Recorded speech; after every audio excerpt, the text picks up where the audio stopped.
Today we're reviewing the Arteck Wireless Keyboard. Unboxing. It came in a frustration-free package box with very little in the box. It's just a square cardboard box, and the keyboard itself is encased in a plastic film like bag. It doesn't offer a great deal of protection. It's not covered around with foam, but the box is quite sturdy. Initial tests of the keyboard felt quite strong, it felt sturdy. The keys were quite nice to press. The mouse pad unfortunately was very plasticky. It felt almost vinyl-y. It wasn't smooth like a glass screen like an iPhone or a tablet. It just felt like plastic. It wasn't the most pleasant thing to use. On the back of the device is where the batteries were stored. It came with batteries pre-installed, and those batteries were charged. It had a little plastic seal thing you had to pull out to activate the batteries. Once I did that, it immediately booted up, so they were ready to go. Also in the back section there is the Bluetooth dongle, or the wireless dongle. It's a 2.4 gigahertz dongle. It doesn't communicate with Bluetooth over a standard Bluetooth protocol. It has to have the dongle paired with the keyboard. Also on the back there is the on and off button. This is a toggle switch. This is quite a nice feature. It's a satisfying click toggle switch. It's not a mushy button, so you know if it is on or if it is off. It has an auto sleep function, which I used an awful lot because I forgot to turn it off. It would then turn itself off, and you'd have to flick the switch on and off, or off and then back on again, and this would wake it back up again from the sleep. Unfortunately, mine came with quite a bend in it. It sort of dipped in the middle. The keyboard itself felt very sturdy and strong, and when I tried bending it back myself, it didn't bend at all, so it's probably bent in the factory or in shipping when it came here. The box was fine though, so probably in the factory. How big is it? I put it up against the original Apple keyboard. This is probably where it got a lot of its styling cues from, and you can see the Apple keyboard is considerably larger without the trackpad. Next I put it up against my Dell keyboard. This is the one I use on the daily basis. This is a full-size keyboard with a full-size number pad. This is again larger than the wireless keyboard because the wireless keyboard doesn't have a number pad. And of course, because this is a YouTube video, we have to have the standard banana measurement test. This is a standard European banana. Does it work without the dongle? No, it doesn't. I tried using my phone and my iPad try to connect to it via Bluetooth. I couldn't see any devices when I searched with the Bluetooth when I was looking for the keyboard. Does it work with Android?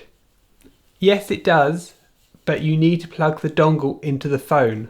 To do this, I used a USB-C dongle that broke out the USB-C port into a USB-A port, which the dongle was, and then I fed the whole thing through in a chain into the phone. As soon as it was plugged in, the phone immediately recognised it as a keyboard and set it up without me having to set up any drivers or install any apps or additional software. The keyboard worked well with the phone with little lag. Also, the mouse pad worked with right and left click.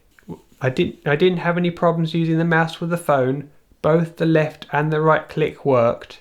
You could use it to highlight and cut and copy text. A nice feature that is missing from the on-screen keyboard is the arrow keys. These are on the wireless keyboard and they work well with the phone. It allows you to move around the text after you've written it using the arrow keys. The audio control buttons also worked. By pressing the audio control buttons you could raise or lower the volume or mute the phone.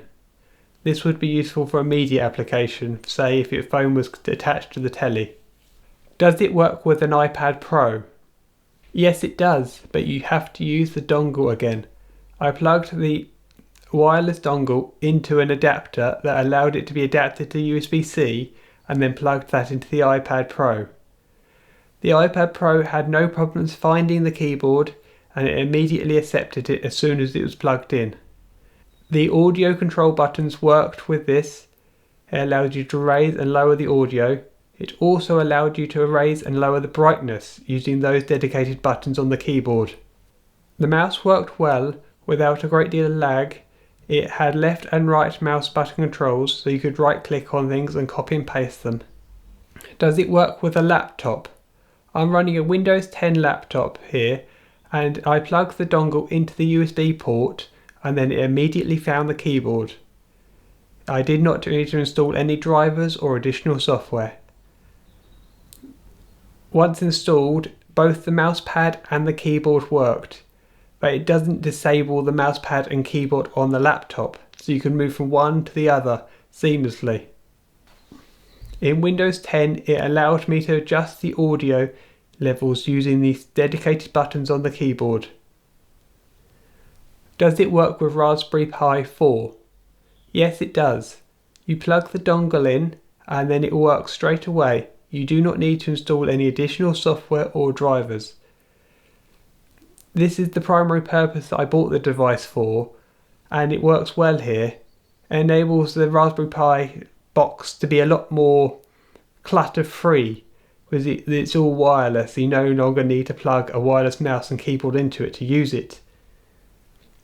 Both mouse right and left click buttons worked. Does it work with PC?